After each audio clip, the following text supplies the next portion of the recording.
All right, guys, so as pelvic health physical therapists, we evaluate and treat and name things as part of the clock. So at 12 o'clock, like you can see behind, this would be 12, this would be 9, this would be 6, and this would be 3. The clock is facing you.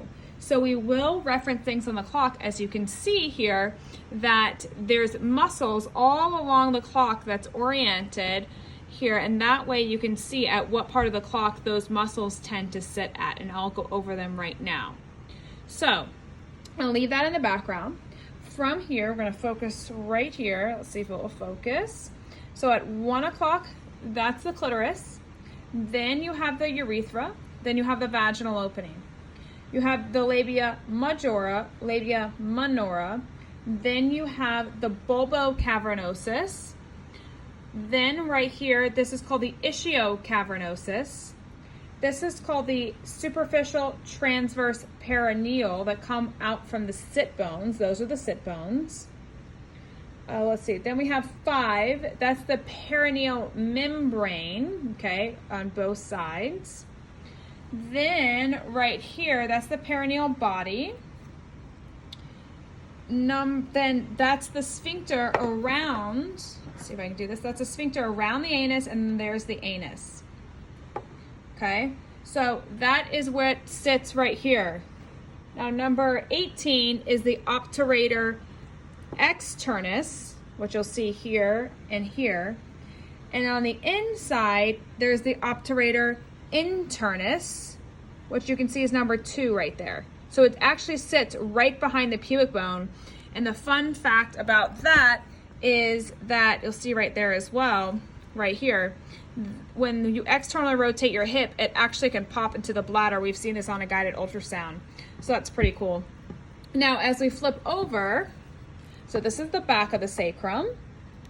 Okay, so there's the sacrum. Now, number 6 on either side, that's the coccygeus. Number 22 is the sacral tuberous ligament, which is right here. It looks like a muscle, but this is really a ligament. Number 3, right there and right there, that is the piriformis. So the hip bone sits right here, and a lot of these muscles actually connect right into that hip bone. The bowl right here, as you can see with all these guys, this is actually called levator ani together. But it's broken up into different parts, so I'll show you that when we flip over in a second. So now we're going to flip over. Okay, so now this is the bowl of your pelvic floor. Number 21, that's the bladder. Number 20 is the uterus. And number 19 is the rectum. So if you can see, let me see if I can get this a little better here. If you can see in this model right here, do you see number 7? Number 7 is the puborectalis, and then number 10 is the pubococcygeus, and then number 12 is the iliococcygeus. Together, those make up levator ani, which is the bowl of the pelvic floor, and hold up the bladder, the uterus, and the rectum. And then you can see number 6 right there, that's the coccygeus. So do you see the attachments of the actual, tailbone of number 6 and number 10. So that's pubococcygeus, and that is the coccygeus together, and then including the whole entire levator ani. So these are really important muscles and the piriformis to really focus on when treating coccydynia.